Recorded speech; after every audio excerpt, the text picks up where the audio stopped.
तोरला भरावा के लागो नी के करो से दरभंगा जिला घर में छे जान के फिकर तोरला भरावा के लागो नी के करो से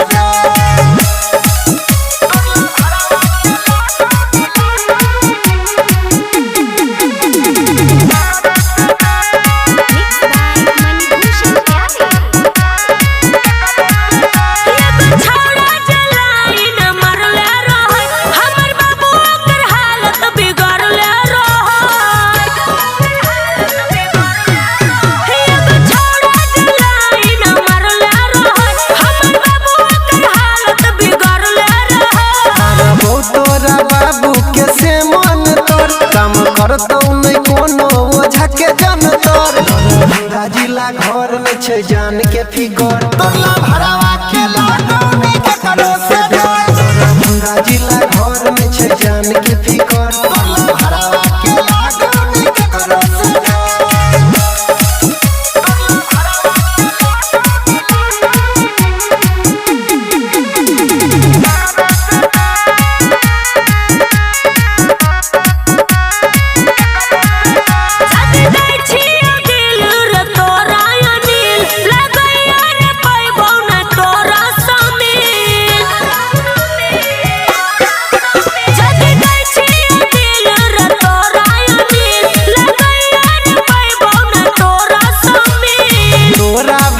के हम ला जेबो घर बन जाई है कनिया हम बन जाइबो